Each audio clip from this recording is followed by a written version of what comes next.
Hey everybody, I wanted to come to you for just a few minutes today and bring to you something that was kind of weighing on my heart, and it's very important.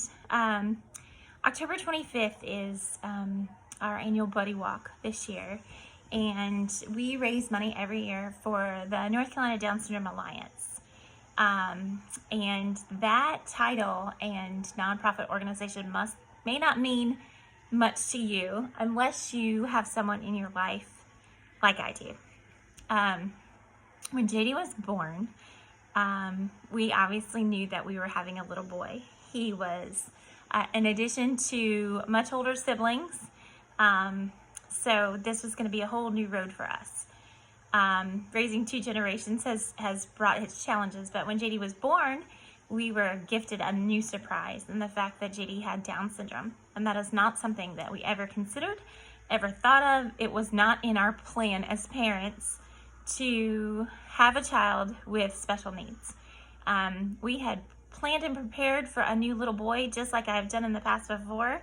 And we were ready for this new little baby, but it is not the baby that we got. It took a few days for adjustments to set in, for reality checks to set in. JD spent several weeks in the NICU. He was born with a heart defect that was going to need to be fixed as soon as his little heart was big enough to do so. He had to stay on oxygen for a long time. He wasn't breastfeeding very well. I wasn't a good breastfeeding mom anyway, but that combination wasn't working. He was jaundiced, and the first time I saw him, he had this huge glass bubble over his head just so he could get the things that he needed. And those things I was never, ever prepared for.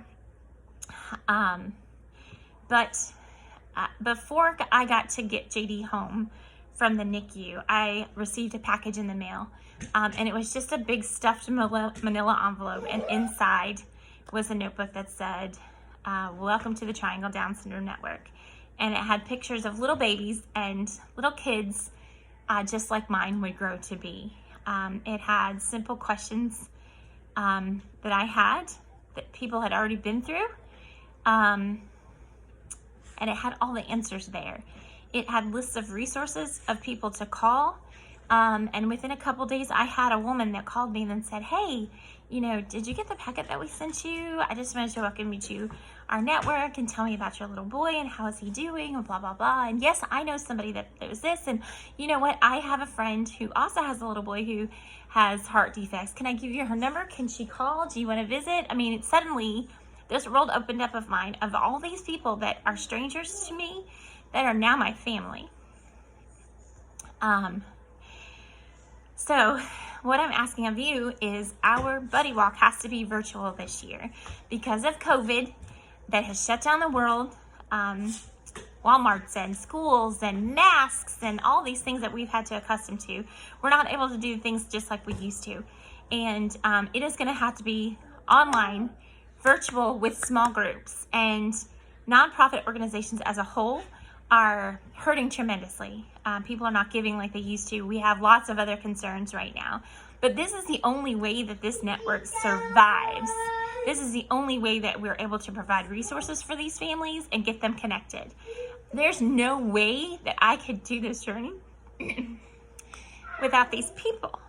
And these new moms that will wake up tomorrow and have new babies that had no clue what they were getting into, they need this opportunity also. People that are moving to our area, that are coming from California, Alaska, Germany, wherever, they need us to wrap around and give them the resources, the doctors, the families, the friends, all of those things that they need. This is so, so, so important. So I'm asking you, number one, if you feel it in your heart, join our team. It's completely virtual. You don't have to make a donation. You're just saying that you're one of JD's people and then you are behind us. So register your name and be part of our team. Number two, we have to raise money as much as we can. Typically, our goal is small, $500 to $1,000. But this year, I want to raise $2,500 for the North Carolina Down Syndrome Alliance. We have to step it up because the unit is already so far behind. And if we want this to survive, we each have to do just a little bit more. So if you have $1, $2, 50 cents, $50. It doesn't matter. Every little penny helps. So if you will donate to our team, and if you cannot do any of those things, and that is okay, could you just rack your brain for some ideas on how to raise money, to have fundraisers for us so that we can make our goal this year? On October 25th, we are going to be walking locally near my home, and I will record it and show everyone, and I hope that you will do the same wherever you are. I'll post some more details about that later and how we're going to plan that all out. But right now, we just need to step up our donations. So I'm asking you from the bottom of my heart, and from that silly little goofy boy that's in the other room, and all his friends and future friends that are going to need him. Thanks so much. Bye.